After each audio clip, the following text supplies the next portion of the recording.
Boa noite aos abençoados, mais que vencedores em Cristo. Mais uma vez estamos aqui no nosso canal para trazer o conteúdo da graça, revelação da graça, entendimento do Evangelho. Às sextas-feiras, como os irmãos sabem, nós estamos trazendo o entendimento da escatologia consumada. E hoje vamos trazer para os irmãos o nosso 8º estudo. É a continuação do estudo número 7, que foi um estudo de aparentes contradições. Hoje vamos fazer a segunda parte, né? E acredito que nós teremos uma terceira parte. Certamente teremos, na verdade, né, uma terceira parte. Eu não sei se teremos uma quarta, mas certamente teremos uma terceira parte da escatologia das aparentes contradições, né? Esse é o estudo número 8. Eu quero convidar você que está nos assistindo a se inscrever em nosso canal, a marcar o sininho para você receber as notificações. Eu quero te convidar, você que está acompanhando, de repente, esse é o seu primeiro estudo nosso de escatologia, ou até mesmo o primeiro estudo em nosso canal todo, eu te convido a você conhecer o nosso trabalho e, em especial, os estudos de escatologia, né? Porque você está assistindo hoje ao 8º estudo, né? E, na verdade, é um estudo só, dividido em vários capítulos. Então, esse seria, no caso, se fosse um livro, né? Eu diria que é o 8º capítulo, então, né, desse estudo. Então, é importante você conhecer o fundamento, porque, de repente, se você não conhece a escatologia consumada e você assiste apenas a partir, no caso desse estudo atual, muita coisa você vai se confundir, você não vai entender. Então, tem toda uma base anterior, tá? Fica o convite para você assistir. Aqui embaixo do vídeo no YouTube, você encontra o link de todos os estudos. Então, acompanhe desde o primeiro, separa um tempinho, investe esse tempo. É importantíssimo para você conhecer essas verdades maravilhosas da escatologia consumada, tá? Então, vai desde o primeiro e 2, 3 até, né, chegar nesse 8º e nos futuros que nós teremos também, tá bom? Hoje nós não estamos ao vivo, tá? O vídeo vai ser lançado na sexta-feira, dia 18 de outubro de 2018. Então, para quem está assistindo, na estreia é sexta-feira, 18 de outubro de 2000... É 18, né? Isso, 18 de outubro de 2019. Então, boa noite para você que está vendo na estreia. Eu estou pré-gravando esse vídeo, porque eu não, né, vou ter condições de estar na sexta ao vivo, no horário de sempre, né? Às 21 horas. Então, estou gravando o vídeo, né, pré-gravando para disponibilizar para os irmãos. Então, vamos colocar naquela opção de estreia, tá? Então, você que está assistindo na estreia, seja muito bem-vindo, tá? Em nome do Senhor Jesus. E vou te convidar a caminhar com a gente para conhecer mais e mais da escatologia consumada e da palavra da graça em geral, tá? Então, abençoados, vamos sem mais demora para o tema de hoje. Eis aí, só para registrar, né? Então, o tema é esse, é uma continuação. Aparentes contradições, segunda parte. Na primeira parte, na semana passada, nós trouxemos as primeiras aparentes contradições e explicamos alguns pontos muito importantes ali para os irmãos, né? E hoje vamos continuar, então, tratando de alguns pontos. E o interessante do assunto de hoje é que ele até ajuda também, provavelmente vai ajudar, aqueles que acreditam numa volta futura, né? Nós, da escatologia consumada, baseados em tudo que nós, né, já vimos, já estudamos acerca da palavra e a respeito desse assunto de escatologia, para nós não resta qualquer dúvida de que Jesus já voltou e que toda a escatologia se cumpriu 100%. Tá? Isso para nós não resta dúvidas, e eu acredito que se você acompanhar desde o primeiro estudo, conferir lá bonitinho na palavra, etc., você vai ver que há fundamento bíblico, e inclusive há também fundamentos e conhecimento histórico, né? Então é o que eu sempre digo, a Bíblia, e não só a Bíblia, mas a própria história da humanidade, contada fora da Bíblia, também corroboram que a vinda de Jesus, a parousia do Senhor prometida, já aconteceu. As profecias de Daniel, de Jesus em Mateus 24, do apóstolo Paulo, tudo se cumpriu. Então, a gente está agora estudando as implicações disso, aqueles versículos que são interpretados sempre no futuro, essas aparentes contradições, etc. E eu acredito que esse estudo de hoje vai ajudar, como eu disse, até quem acredita que ainda vai vir, porque esse assunto tem a ver com passagens bíblicas que foram escritas antes do ano 70, né? Ou seja, a parousa não tinha ocorrido, as profecias não tinham se cumprido, né? E esses versículos aparentemente contradizem, né? Questões como a ressurreição, a prisão na morte principalmente. Esse é o ponto importante, né? De hoje, inclusive. Porque o que nós defendemos e que nós vimos na palavra? Que o Senhor nos livrou da morte. Esse foi o verdadeiro arrebatamento. Ou seja, o Senhor nos tomou da mão da morte, assim, os seus eleitos, né? Aqueles que estavam mortos e presos à morte. Então, nós acreditamos que antes do ano 70, as pessoas que morriam, elas estavam presas à morte. Mas há alguns versículos, algumas passagens, e que algumas vamos tratar hoje, que parecem contradizer isso. Mas eu quero trazer hoje, para essas passagens, uma interpretação que eu acredito que é bem equilibrada, e eu entendo que vai satisfazer vocês.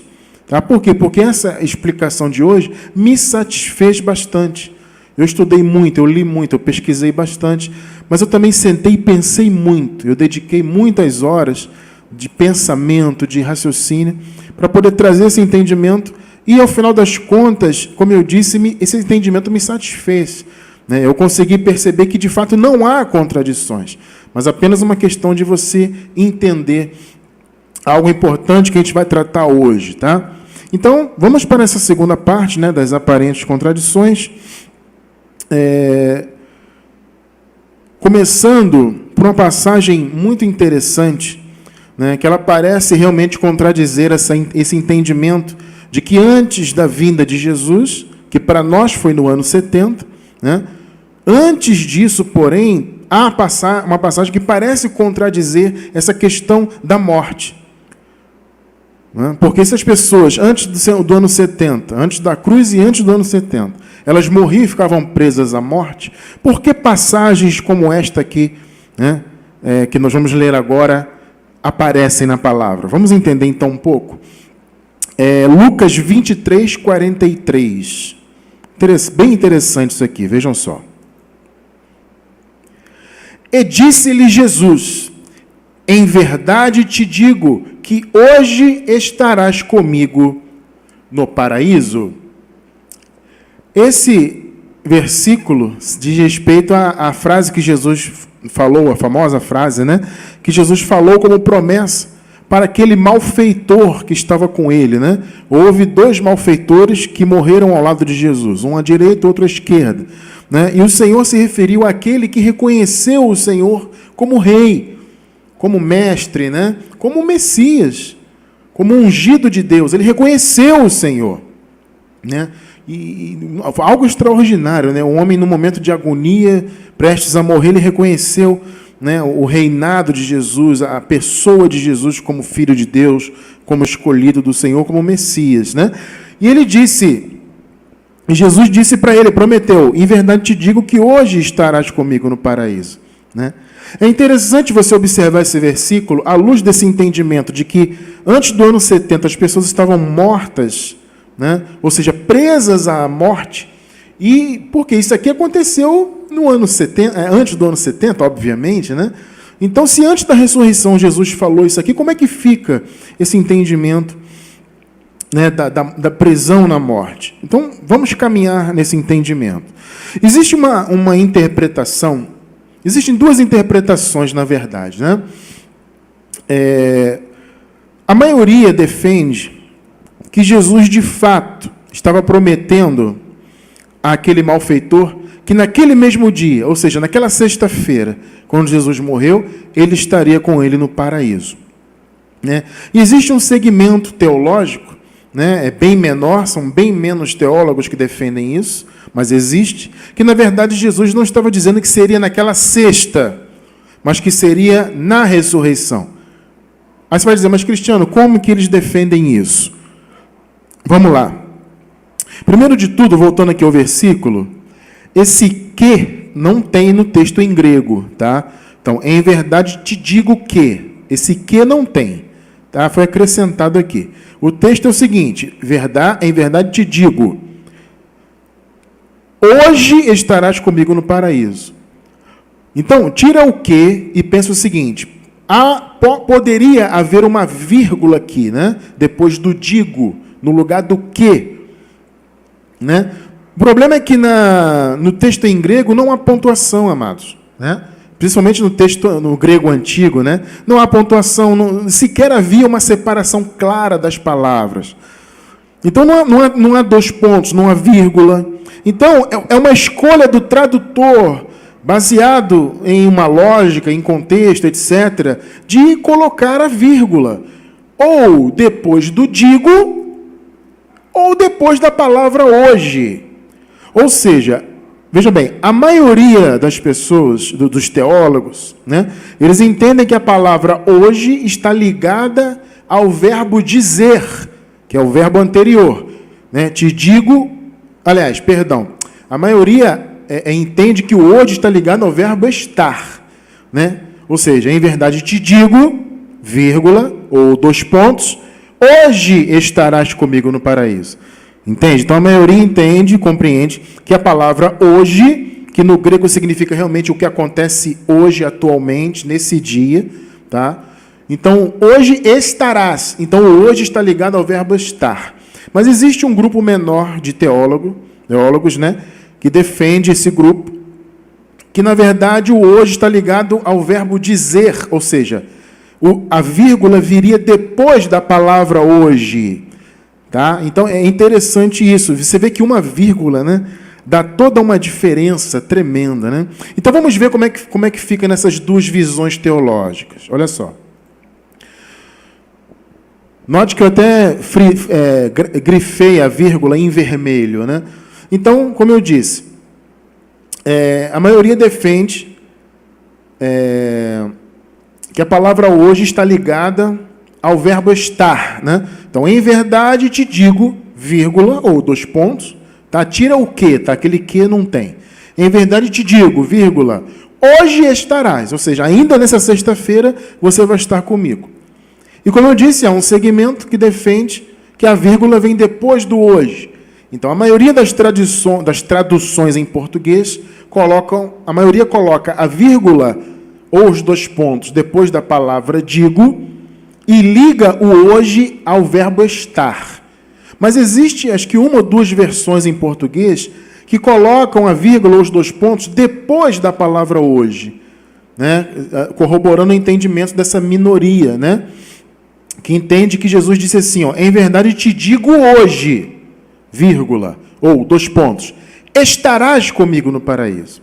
Quando você coloca a vírgula ou os dois pontos depois da palavra hoje, então o verbo fica ligado, a palavra hoje fica ligada ao verbo dizer, então Jesus estaria dizendo hoje, ou seja, ele não estaria dizendo que o malfeitor estaria naquela sexta-feira no paraíso, que estaria no futuro, no caso, depois da ressurreição, né? Entende? Não, em verdade te digo hoje, no futuro, quando você ressuscitar, você vai estar comigo no paraíso. Então, existem esses dois pensamentos teológicos. Repito, um coloca a vírgula ou os dois pontos antes da palavra hoje, a maioria, tá? Existe outro pensamento que põe depois da palavra hoje, que é a minoria. Né? Então, aí você pensa assim, mas qual é o nosso pensamento em graça? Qual é o seu pensamento, irmão Cristiano França? Primeiro, antes de falar do nosso pensamento, vamos analisar os argumentos da minoria. Tá? São argumentos bons. Tá? Não significa que são verdadeiros. Veja que eu não estou dizendo que são argumentos verdadeiros. Eu estou dizendo que são bons argumentos. Tá? E como bons argumentos, eles merecem ser analisados. Vocês entendem isso? Então, para ficar bem claro, a maioria diz, em verdade te digo, vírgula ou dois pontos, hoje estarás, ou seja, nessa sexta você vai estar comigo no paraíso. Isso parece contradizer, né, a questão da prisão na morte, porque se há uma prisão na morte, se os mortos estão dormindo, como é que o ladrão vai estar naquela mesma sexta? Já que a ressurreição ocorreu anos e anos depois, no caso do ano 70. Né? Então, esse segundo entendimento parece se encaixar melhor. Veja, eu não estou dizendo que os argumentos são verdadeiros. Estou dizendo que, a princípio, parece até se encaixar melhor. Porque, em verdade, te digo hoje, vírgula, estarás comigo no paraíso.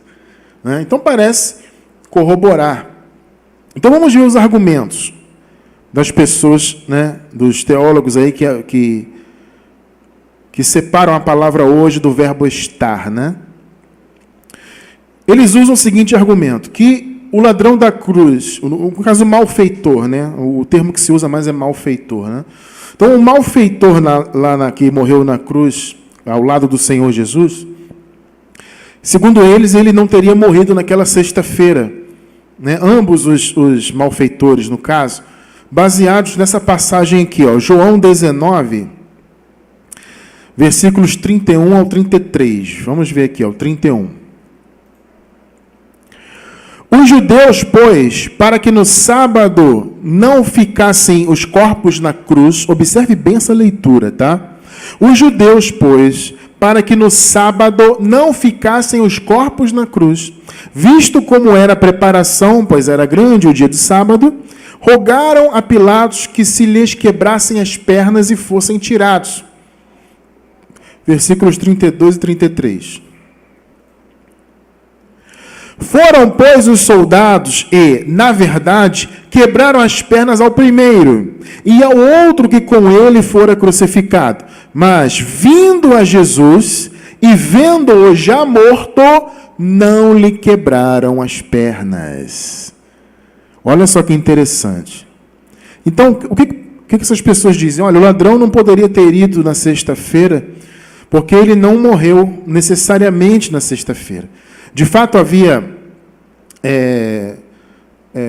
algo que acontecia algumas vezes, que é o fato de alguns não morrerem no mesmo dia, quando sofriam aquela morte de cruz, né? Então, muitas vezes a pessoa ficava ali na cruz e morria no outro dia ou 2 dias depois. Então, eles diziam, olha, está vendo? Eles não quebraram a perna de Jesus porque o viram já morto. Havia uma profecia, né, amados, que nenhum osso de Jesus seria quebrado. Tá? Então, isso, na verdade, foi o cumprimento de uma profecia, que nenhum osso do Messias seria quebrado. E, de fato, não foi, porque eles viram, né, quando foram lá conferir, ele já estava morto, então não precisa quebrar as pernas. E aí eles dizem, então, está vendo? Significa o quê? Que os malfeitores ainda estavam vivos, por isso eles quebraram a perna deles. Logo, eles morreram no sábado ou no domingo. Esse é um bom argumento, mas, na verdade, amados, se a gente for pensar numa lógica, eu não posso aceitar essa passagem como um argumento, né, para dizer que o ladrão, que o malfeitor não morreu, né, na sexta-feira. Por que eu não posso aceitar? Porque, tudo bem, eles quebraram as pernas de ambos os malfeitores porque eles estavam vivos, né? Mas não significa que eles morreram no outro dia, no sábado ou no domingo. Eles provavelmente morreram minutos depois de Jesus, ou algumas horas, mas na própria sexta-feira. Por quê? Porque o ato de quebrar a perna era justamente para agilizar a morte. Então, eles não quebraram as pernas de Jesus, primeiro porque havia uma profecia, mas segundo, né, porque ele já estava morto, de fato. Os outros dois ainda estavam vivos, mas eles quebraram a perna para agilizar a morte. E vocês veem no texto, versículo 31, que diz... Vamos voltar lá no 31, quer ver? Aqui, ó. Os judeus, pois, para que no sábado não ficassem os corpos na cruz. Ou seja, eles queriam que agilizasse a morte para que eles fossem retirados antes do sábado. Vocês sabem, o sábado era importante para os judeus, como é ainda para muitos hoje, né? O sábado de 24 horas. Então, eles não queriam que houvesse aquele tipo de trabalho de retirar os corpos ali no sábado. Então, eles falaram, quebra as pernas. Para quê? Para que agilizasse a morte.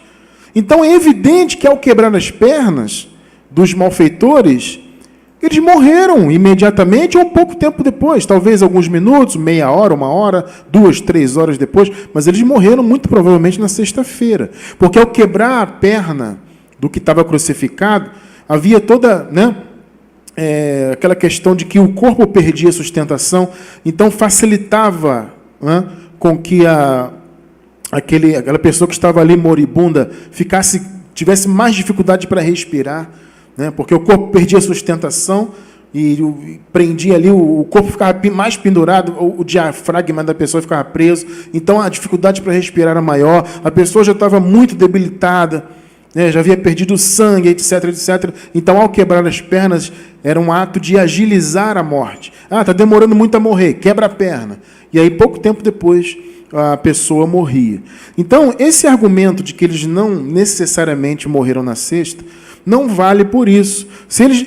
Veja bem, se eles não tivessem quebrado a perna de nenhum dos três, a gente poderia até dizer que eles realmente ficaram ali 2, 3 dias, né? Jesus teria morrido e os malfeitores ficariam ali no sábado, domingo. Mas eles quebraram a perna justamente para agilizar a morte, de modo que eles não ficassem até o sábado na cruz ali. Então, esse argumento, para mim, não vale, amado. Para mim, eles morreram. O malfeitor morreu na sexta-feira. Os dois, inclusive esse que recebeu a promessa de Jesus, morreram também na sexta-feira. Tá? E tem um outro texto que eles também apresentam para dizer assim, o malfeitor não podia ter ido no mesmo dia na sexta-feira. Também é um bom argumento. Vamos ver? João 20, 17. Olha só. Disse-lhe Jesus, aqui é a Maria Madalena, né? Não me detenhas, né? Tem algumas versões que falam, não me toque e tal, né? Porque ainda, olha só, não subi para o meu Pai. Observe bem isso aí que está frisado aí. Não subi para o meu Pai. Mas vai para os meus irmãos e diz-lhes que eu subo para o meu Pai, vosso Pai, meu Deus, o vosso Deus. O que essas pessoas que defendem que o ladrão, que o malfeitor, né, que poderia ter sido um ladrão também, é porque as versões que a gente vê, pelo menos as que eu vi, aparece mais a palavra malfeitor, né? Então, mas poderia ser um ladrão também, um malfeitor, né, de maneira geral. Tá? Então, se eu falar ladrão também, não esquenta não. Mas o termo, para mim, correto é malfeitor. Tá? Então, eles... O que eles argumentam? Que o malfeitor ali não pôde ter sido levado no mesmo dia, na sexta-feira, porque Jesus disse isso aqui, eu não subi para o meu Pai. Aí eles argumentam, poxa, como é que Jesus poderia ter levado o malfeitor se ele não havia subido ainda? Então, a vírgula está depois da palavra hoje, né? Te digo hoje, vírgula, estarás comigo futuramente, fica subentendido, né? Futuramente você vai estar comigo no paraíso. Só que esse argumento, para mim, também não faz muito sentido, eu vou explicar por quê. Esse argumento não faz muito sentido porque Jesus ali estava se referindo a ele em corpo. Porque ele havia ressuscitado, ali estava um corpo. Jesus estava diferente, as pessoas não o reconheciam de primeira. Mas ali estava em um corpo, era um corpo físico. Então ele disse, olha, eu não subi para o meu Pai. De fato, ele não tinha subido ainda no corpo. Agora, isso não necessariamente garante que ele não havia subido em espírito. Né? Raciocina comigo aí. Pensa bem. Ele fala, não subi para o meu Pai. Mas ele não disse que não subiu em espírito, ele disse que não subiu. E ali, quando ele disse, ele estava num corpo físico ali, ressuscitado. Então ele está dizendo, eu não subi nesse corpo. Agora veja uma passagem aqui, em Lucas 23, que fala a respeito do espírito. Veja só, Lucas 23, 46. Vejam. Então, Jesus clamou em alta voz, aqui pouco antes de morrer, amados. Pai, nas tuas mãos entrego o meu espírito. E dito isto, expirou. Raciocina aí. Pai, nas tuas mãos entrego o meu espírito. Então, partindo nessa passagem aqui, eu poderia dizer que Jesus voltou para o Pai em espírito? Não é? Não faz sentido? Né? Então ele disse, olha, não me detenhas porque eu não subi para o Pai. Ele está falando materialmente, fisicamente. Né? Ele ainda ia passar um período ali e depois aquele corpo seria glorificado e levado ao céu, ele subiria, né, fisicamente. Mas em espírito? Em espírito, ao morrer, ele entregou ao Pai o Espírito. Pensa bem nisso. Então, baseado nisso que a gente acabou de ler, nós poderíamos dizer que Jesus foi em espírito? Eu diria que não é uma loucura dizer isso. Nós acabamos de ver aqui. Tá? Então, Cristiano França, qual é o seu pensamento em relação a essa questão da vírgula, dessa briga teológica que há aí? Eu, abençoados, fico, apesar desse raciocínio minoritário, ele até corroborar o que a gente tem defendido em relação à morte, né? Que a prisão da morte, esse raciocínio minoritário até corrobora isso. Mas a lógica, como eu acabei de apresentar, os argumentos, não me soaram favoráveis, não me soaram, na verdade, genuínos. Entende? Como eu falei para vocês, depois de estudar, de ler muito, de raciocinar e pensar muito, eu falei, realmente os argumentos não são argumentos com uma base sólida. Então eu não quero apresentar para os irmãos um argumento frágil. Então, o meu pensamento é que, de fato, a vírgula vem antes da palavra hoje, ou os dois pontos, né? Em verdade te digo, dois pontos. Ainda hoje, ou hoje estarás comigo no paraíso. Esse é o meu pensamento. Que Jesus, de fato, prometeu aquilo para aquele malfeitor. Que naquela sexta-feira ainda, eles estariam no paraíso. Tá? E no próprio contexto também há algo que me dá mais peso ainda para esse pensamento meu. E olha que eu sou um crítico, vocês sabem, né? Eu sou um crítico de muitas partes das traduções em português, mas nesse caso eu entendo que a tradução agiu corretamente ao colocar a vírgula antes da palavra hoje, né? Ou seja, ligando o hoje ao verbo estar. Hoje estarás. Hoje, nessa sexta, você vai estar lá comigo. Tá? Eu entendo que essa versão realmente foi a mais correta. E existe algo aqui no contexto que me dá um pouco mais de força nisso. Vamos ler de novo Lucas 23, 42 e o 43. Vejam só. Aqui. Vamos ler. E disse a Jesus, Senhor, olha só, o malfeitor falando para ele, Senhor, lembra-te de mim quando entrares no teu reino. Vocês veem que o malfeitor, ele coloca isso aqui o quê? Uma esperança futura, apenas de uma lembrança. Sabe? No futuro, quando você for entrar no seu reino, se lembra de mim. Aí Jesus disse-lhe Jesus, em verdade te digo, vírgula, hoje estarás comigo no paraíso. Está notando que parece que realmente o hoje estarás é uma coisa que Jesus está dando um peso maior, né? Uma esperança imediata para ele. Tipo, olha, você não precisa esperar para eu entrar no meu reino e só me lembrar de você, não. Hoje ainda você vai estar comigo no paraíso. Não parece? Você percebe que o contexto dá um peso ainda maior?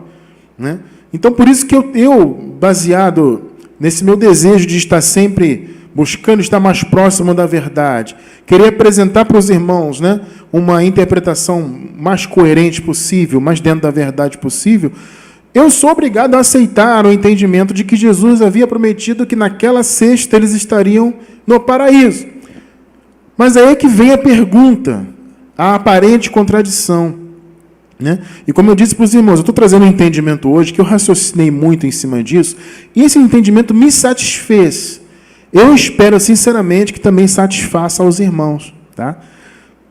Então, fica a pergunta, como fica, então, a questão da ressurreição, irmão Cristiano? Como é que Jesus pode prometer isso, né, para o malfeitor, se eles estavam ali antes da ressurreição, que foi no ano 70, e a prisão na morte? Né? Afinal de contas, Jesus nos arrebatou todos os seus da morte, ou seja, tomou os seus das mãos da morte. Como fica, então, esse entendimento? Né? Veja bem, amados, quando Jesus disse hoje, você vai estar comigo no paraíso, ele não disse, veja bem, Jesus não prometeu o que ele não poderia cumprir. Ele não prometeu para o malfeitor que ele iria ressuscitar com o corpo glorificado naquela sexta. Né? Não foi isso que Jesus prometeu. Né? Jesus prometeu isso? Olha, hoje ainda você vai ressuscitar, receber um corpo glorificado para estar no paraíso. Jesus não falou isso.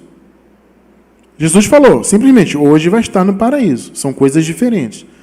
Então, Jesus não prometeu o que ele não podia cumprir. Jesus, obviamente, sempre soube que a ressurreição seria somente no ano 70, na sua parousia. Então, o que ele prometeu ali? Vamos lá. O que nós entendemos, amados? Nós entendemos, e eu quero firmar bem esse entendimento a partir de hoje, desse estudo principalmente, né, que o Espírito, de fato, é e sempre foi imortal. Mesmo antes da cruz. Já já a gente vai ver uma passagem que nos dá uma base para entender isso. O Espírito é o homem interior, o elemento divino que veio de Deus para o homem. O homem é composto, assim como Deus também é, de 3 elementos. O homem na plenitude ele é composto de 3 elementos: corpo, alma, espírito. A salvação, logo a salvação, tem que abranger esses 3 elementos: o corpo, a alma e o espírito. Por que eu digo que Deus tem corpo, alma e espírito? Porque Jesus é o corpo, né? Jesus ressuscitado, foi ao paraíso e ali assumiu o trono e ele é o corpo. O apóstolo Paulo diz que Jesus é a imagem do Deus invisível. Então a imagem, o corpo, é Cristo. Deus tem alma.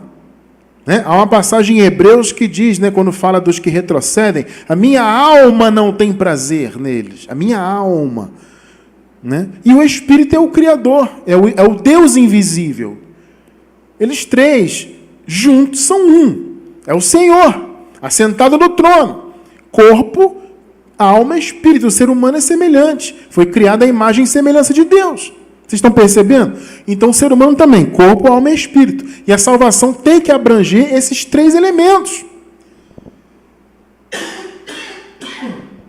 Perdão, amados. Tá? O que acontece? Nós entendemos, depois de pensar muito nisso, que de fato o Espírito é imortal e que o Espírito, mesmo antes da cruz, quando havia morte do corpo e da alma, consequentemente, o Espírito voltava e volta, hoje em dia mais do que nunca, né? Já estamos depois de tudo consumado. Mas eu digo naquela época, o Espírito voltava para Deus, né? Por ele ser imortal. Então, o que era, já posso dizer no passado, né? O que era então mortal? O corpo e a alma. Corpo e a alma. O corpo morria e a alma é a vida, né? Como a palavra fala, o fôlego de vida, né? Alma vivente, né? O primeiro homem, como Paulo fala, né? O primeiro homem formado da terra é terreno, é alma vivente, etc. Então a alma é a vida, né? É a psique, é a mente, são as emoções, é quem nós somos enquanto seres humanos e é a nossa vida. E o corpo é a matéria. O corpo morre e a alma morre. No caso, no passado, morria. E ficavam ambos presos à morte. O espírito voltava para Deus. Para mim, a única explicação para essa promessa de Jesus para o malfeitor antes da ressurreição é que o espírito, de fato, voltava para Deus. Mas corpo e alma ficavam presos à morte. E precisavam ser resgatados. Porque a salvação não podia ser apenas no Espírito, né? Porque você pode perguntar assim, mas Cristiano, se o Espírito voltava para Deus desde antes, até mesmo antes da cruz, então para que ressurreição, né? Para que Jesus morreu para salvar? É justamente o que eu falei, o ser humano ele tem 3 elementos. O Espírito veio de Deus e voltar para Deus, mas e os outros 2? E a vida do homem, a alma e a promessa do corpo? Vocês estão entendendo o ponto? Então, o Espírito voltar para Deus não era suficiente. A salvação tem que ser completa. Corpo, alma e espírito. O Paulo fala, né, que o vosso corpo, alma e espírito estejam plenamente conservados. Ou seja, a salvação tem que abranger os 3 elementos. Tinha, né? Já abrangeu. Hoje não há mais morte. Hoje nós não morremos, como eu já falei nos estudos anteriores. Nós que vivemos depois do ano 70, tudo já foi consumado. Hoje nós apenas trocamos de casa, vamos dizer assim, ou de vestimenta, né? Ou seja, hoje vestimos um corpo, esse corpo atual adâmico, mas a promessa é que já temos um corpo preparado para nós. Entende? Então esse corpo aqui, ele, entre aspas, desliga, acaba, morre, etc., porque essa é a direção, como nós já vimos nos estudos passados, todos morrem em Adão. Não é isso que diz lá o texto? Então, Adão tem que morrer, ponto. Só que nós não morremos de fato. A nossa alma vai receber um corpo glorificado e o nosso espírito. Entende? Antes, então, de haver a vinda de Jesus, o que havia? Corpo e alma ficavam presos à morte e o espírito voltava para Deus. Esse é o único entendimento, porque senão, amados, como nós vimos, a lógica toda aponta para a promessa de Jesus na sexta. Tá? Na própria sexta você vai estar comigo. Mas ele não podia prometer isso em relação ao corpo e à alma. Então ele prometeu em relação ao espírito. Assim como ele disse, em tuas mãos entrego o meu espírito. A alma e o corpo de Jesus ficaram mortos. Cumpriu ali a morte até que ele ressuscitou. Então o corpo ressuscitou e a alma ressuscitou. Para mim, a única explicação, e essa explicação me satisfez. Tá? Veja só o texto que eu falei que ia apresentar, que vocês conhecem, mas é só para relembrar. Eclesiastes 12, 7. Antigo pacto, olhe bem. O pó volte à terra, o corpo, né? De onde veio, e o espírito volte a Deus que o deu. Percebeu?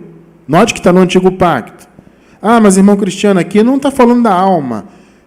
De fato não fala, está indo falando diretamente do corpo e do espírito. Mas a gente sabe que existe alma e que a alma é o fôlego de vida, é a vida do corpo. Entende? Então, quando fala o pó volte à terra, obviamente a alma está subentendida ali. A morte aprisionava não só o corpo, mas a alma do eleito. Saía da existência. Vocês entendem isso? Esse é o ponto. O que saía da existência era o corpo e a alma. Ficavam presos à morte. Então, Jesus precisava resgatar os seus eleitos dessa prisão. O espírito, que é o elemento divino, voltava para Deus. Sempre voltou. Mas e o corpo e a alma? O ser humano, no caso, a partir do momento que o ser humano, que esse espírito assumiu um corpo e obteve uma alma humana, ele passou a ser triuno, né? Ter 3 elementos. Então a alma não podia ficar perdida. Entende? Tinha que haver ressurreição, tanto do corpo quanto da alma. Então eu entendo que na ressurreição, o corpo, no caso, houve a ressurreição já no reino, o corpo glorificado se manifestou, a alma ressuscitou nesse corpo e o espírito se uniu e voltaram a ser triuno. Você vê que há base bíblica para isso. Entende? Mas aí existe uma outra questão. Alguém pode perguntar, né? Mas, irmão Cristiano, o irmão prega o Evangelho da Graça. E o Evangelho da Graça defende, e eu já falei isso muitas vezes, né? Que antes da cruz o Espírito estava morto. E é verdade. Ah, mas como assim, Cristiano? Ele não é imortal? Veja bem, amada, morto não significa não existente necessariamente. Quando a gente afirma que o Espírito estava morto, é no sentido de inoperante. Por quê? Porque o Espírito antes da cruz, por causa do pecado, por causa da lei, que era a força do pecado, e da consequente ausência do Espírito Santo de Deus na vida dos eleitos de Deus, o Espírito não podia atuar. Então o Espírito estava morto, ou seja, inoperante, né? O Espírito estava lá, no corpo do eleito, mas ele era inoperante. Da nova aliança em diante, tá? O Espírito, nós sabemos que foi vivificado, né? O apóstolo Paulo fala que o Senhor nos vivificou, estando nós mortos em pecados. Quer dizer, antes da cruz estávamos mortos, espiritualmente. E o Senhor vivificou, ou seja, Ele deu vida, Ele deu força ao Espírito. E principalmente a partir da descida do Espírito Santo, né? Que se uniu ao Espírito dos eleitos de Deus. Então ali o Espírito passou a atuar. Então ele não estava mais morto. Quando a gente fala o Espírito estava morto antes da cruz, é no sentido de inoperante. Ele não podia operar, ele não podia lutar contra a carne. Então só quem atuava era a carne junto com a lei, trazendo condenação, etc. Mas a partir do momento que o Espírito foi vivificado e o Espírito Santo veio habitar no seu povo, o Espírito passou a estar vivificado, forte, operante. Por isso, inclusive, que a partir da graça passou a ter a luta, a carne contra o Espírito. Não é o que Paulo fala em Gálatas, capítulo 5? A carne milita contra o Espírito e o Espírito contra a carne. Por quê? Porque o Espírito do homem deixou de ser inoperante. Então, quando a gente fala o Espírito estava morto antes da cruz, não é que o Espírito não existia, o Espírito do homem, entende? Ele só estava inoperante, ele não tinha como, por causa do pecado. Então, ele estava, neste sentido, morto. Mas não é que ele não existia, não, ele estava ali. Entende? Então, o Espírito estava ali, mas inoperante. Quando o corpo morria, ficava preso na morte junto com a alma e o Espírito voltava para Deus. O que a gente acabou de ler aqui em Eclesiastes. Então, para mim, há fundamento para esse entendimento. Entende? Então, na ressurreição, a alma ressuscitou lá, né, quando Jesus voltou. A alma saiu da morte. A alma deixou a não existência. Né, o eleito de Deus voltou à vida em sua alma e no corpo. E o Espírito também passou a habitar novamente no seu eleito, aquele espírito correspondente a cada um, como nós temos hoje, o nosso espírito, nossa alma e nosso corpo. Na ressurreição houve isso. O espírito do eleito voltou a habitar, só que num corpo glorificado, junto com a alma do eleito. Esse é o meu entendimento atual, me satisfez bastante esse entendimento. Tá? Eu fiquei muito satisfeito com isso. Então o Senhor livrou de que morte? Da prisão eterna, da não existência da alma e do corpo. A salvação, repito, ela não podia abranger apenas o espírito. A salvação, ela tem necessariamente, tinha porque já aconteceu, já somos salvos, né? Então ela tinha que acontecer nos 3 elementos. Então na vinda de Jesus concluiu-se a salvação. Aquele eleito que estava morto, preso ao Sheol ou ao Hades, né, no grego, estava preso, a sua alma saiu da existência, estava presa na morte, o Senhor o tomou da morte, ressuscitou a alma, glorificou o corpo, uniu ao Espírito, e o eleito passou a ser pleno e eterno. É isso que eu entendo hoje. Nós somos plenos. Quando esse corpo atual se desfizer, nós vamos receber um corpo glorificado, lá no reino de Deus, a nossa alma se mantém intacta e o nosso Espírito também, tudo junto. Porque para nós é outra ideia, né? Nós já vivemos depois de tudo consumado. Então, nós não ficaremos presos à morte. A nossa alma não vai ficar presa na morte. Nem ficaremos sem corpo. Não. Receberemos um corpo glorificado, a nossa alma totalmente restaurada e salva e o nosso espírito junto. Seremos sempre triúnicos como somos. Né? Vocês estão compreendendo isso? Então, você vê que mesmo antes da cruz, lá no Antigo Pacto, já havia essa ideia. O pó volta para a terra, o pó e a alma, né? Como eu disse, está subentendido. E o espírito volta para Deus. Então, eu entendo que essa promessa de Jesus foi no sentido espiritual. Hoje ainda vai estar comigo no paraíso. Jesus não disse, você vai ressuscitar hoje. O seu corpo, a sua alma e o seu espírito vão ficar juntos. Não, não foi isso que Jesus prometeu. Ele prometeu, você vai estar comigo hoje no paraíso. Então, para mim, para o meu entendimento, como eu disse, me satisfez, e eu espero que satisfaça o seu entendimento também. Isso foi no sentido espiritual. E esse entendimento, ainda por cima, abençoados, nos explica outras passagens que são bem interessantes, que também parecem contradizer. Né? Por exemplo, a questão da transfiguração. Né? Nós vimos na semana passada que nós entendemos que Elias e Enoque morreram. Né?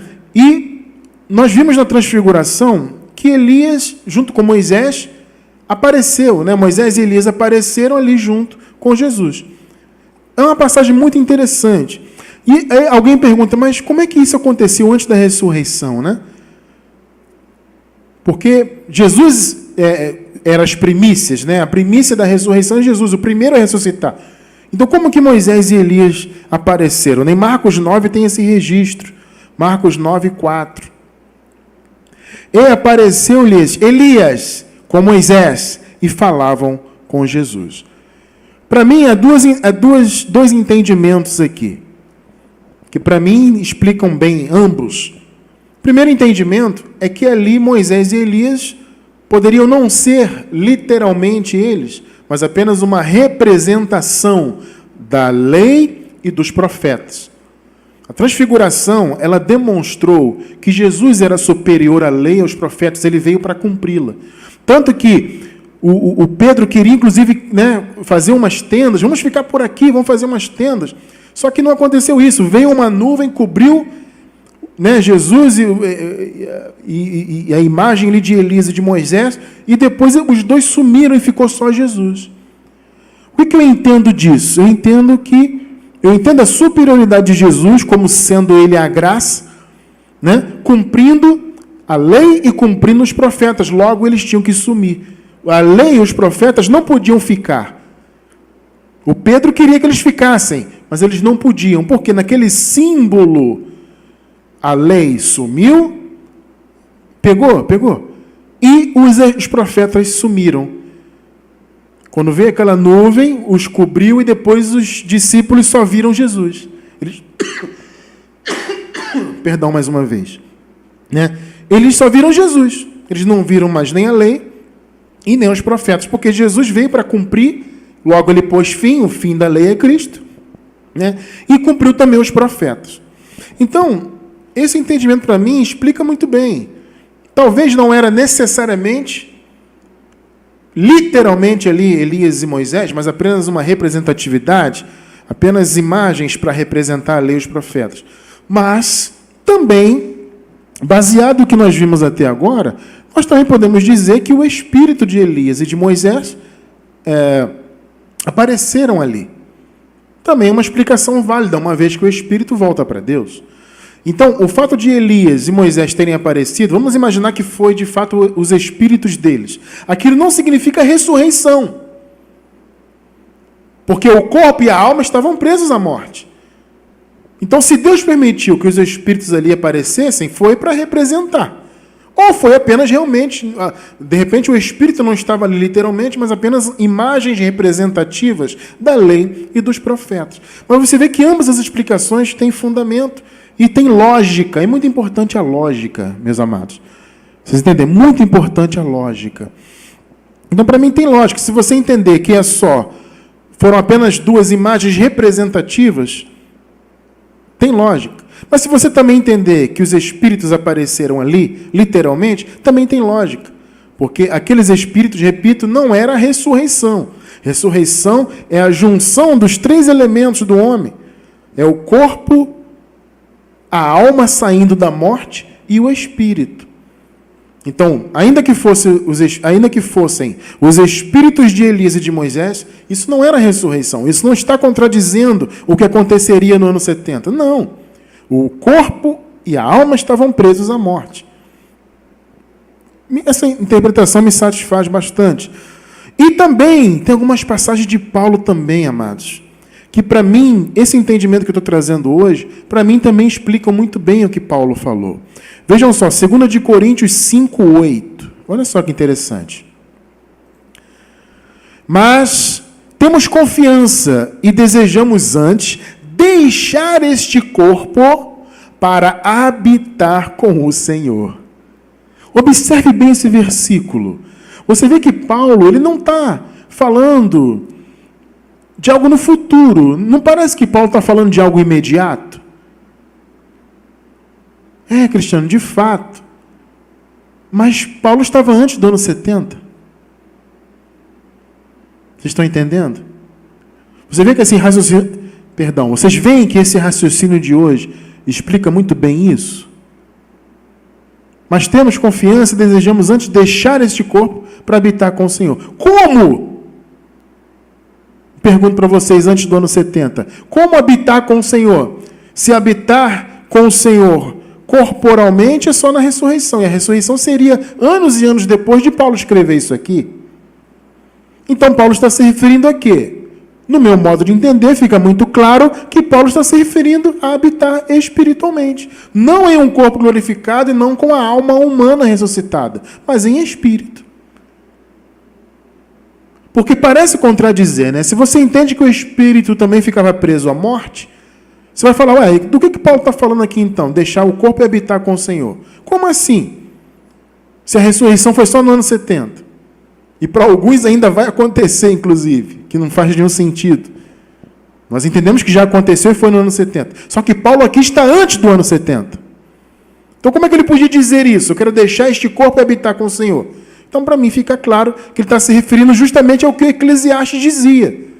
Né? O pó volta, né? a terra da onde ele veio e o espírito volte a Deus. Então eu entendo que Paulo está se referindo a uma libertação, de modo que ele fosse habitar espiritualmente. Não ressuscitar, não ser salvo plenamente.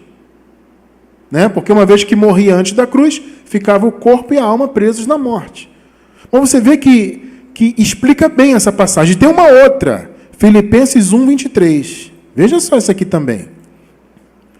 Mas de ambos os lados estou em aperto, tendo desejo de partir, olha só, e estar com Cristo, porque isto é ainda muito melhor. Mas como assim partir e estar com Cristo? Pensa aí, amado, como assim? Se isso só seria na ressurreição no ano 70, Paulo está antes. Então não tem uma lógica aí, que Paulo estava se referindo ao seu espírito também? Então, amados, o meu entendimento hoje a respeito desse assunto é esse. Isso não contradiz em momento algum a ressurreição, né, no ano 70, né, e a prisão na morte. Não, porque, eu repito, o ser humano é composto de 3 elementos: corpo, alma e espírito. A salvação tinha, a promessa era essa, que abrangeu os 3 elementos. Não bastava o espírito voltar para Deus. E o corpo e a alma? Entende? Então, no meu entendimento, Jesus, de fato, espiritualmente, como ele diz, eu entrego o teu espírito em suas mãos. Ele foi espiritualmente ao paraíso, levou o malfeitor como promessa, mas isso não significa que ele ressuscitou naquele dia. O malfeitor ressuscitou no ano 70. Recebeu o corpo glorificado e a sua alma ressuscitou. Vocês entendem? E o Espírito, obviamente, se uniu e voltaram a ser triúnicos. Esse é o meu entendimento. Me satisfaz bastante e, para mim, explica bastante essa questão de Elias e Moisés na transfiguração. Explica bastante, muito satisfatoriamente, essas passagens que Paulo fala aqui. Ele está antes da ressurreição, antes do ano 70, antes da parousa, e está dizendo, eu quero deixar esse corpo estar com o Senhor. Mas como assim? Ele podia dizer, olha, eu quero muito deixar esse corpo para eu esperar a ressurreição. Não é isso que Paulo fala. Então, muito provavelmente, Paulo está se referindo ao que Eclesiastes dizia, o espírito voltar para Deus. Ou seja, Paulo queria se libertar, né, dessas lutas humanas, de tudo que ele passava. Ele diz aqui, né, eu estou em aperto de todos os lados, então eu quero deixar esse corpo, quero partir para estar com Cristo. Que tremendo, né? Você vê que coisa, né? Então, amados, aqui no meu sinal, perdoe, tá? Deixa eu ver se volta. Eu não sei nem a hora que cortou, mas estava empolgado aqui. Houve uma quedinha aqui no sinal, tá? Porque eu estou gravando, pré-gravando, mas eu estou fazendo como se estivesse ao vivo, né? Mas eu estou pré-gravando para poder disponibilizar na sexta, tá? E aí houve uma queda, eu não vi a hora que caiu aqui. Bom, eu não vi a hora que cortou, mas eu vou terminar, já terminamos aqui o esboço, né? Então, desculpa, tá, Matos, pela queda aqui. Você que está vendo uma gravação, você vai ver um corte brusco, né? Deve ter visto aí um corte brusco. Então, não sei a hora que eu parei de falar aqui, mas eu vou voltar aqui a um ponto que eu estava falando.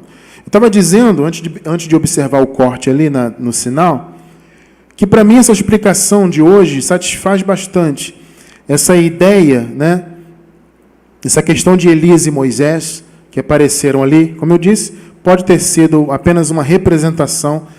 De repente, eles não estiveram ali literalmente, mas se eu afirmar também que eles estiveram, que os espíritos deles, de Moisés e de Elias, estiveram ali, também não é errado afirmar, uma vez que, né, nós entendemos que o espírito não ficava preso à morte, sim o corpo e a alma. E também me explica bastante essas passagens de Paulo aqui, né? Na verdade, eu nem lembro, eu nem observei na hora aqui se eu li. Eu espero que tenha entrado, né? Porque eu não observei a queda. Eu estou sempre olhando o sinal aqui.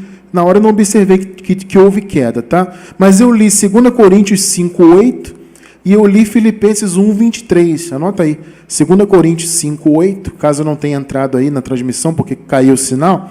2 Coríntios 5:8 e Filipenses 1:23, onde Paulo fala que deseja deixar o corpo para habitar com o Senhor.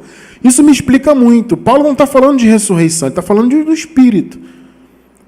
Porque Eclesiastes diz, né? O corpo volta à terra e o espírito volta para Deus. Então, provavelmente, Paulo está falando disso. Eu quero deixar esse corpo para o meu espírito voltar para Deus. Agora, a ressurreição foi no ano 70.